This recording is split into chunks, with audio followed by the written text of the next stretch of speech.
ప్రతి సంవత్సరం వల్లే ఈ సంవత్సరం కూడా గాజుల అలంకారం అమ్మవారికి చేయడం జరిగింది. ఇది మనకి యముడు వారి సోదరికి ఇచ్చిన వరం.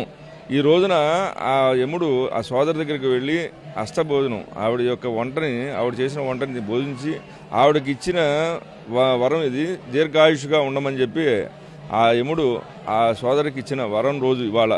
దాన్నే ఇవాళ మనం యమద్వితీయ అంటాం.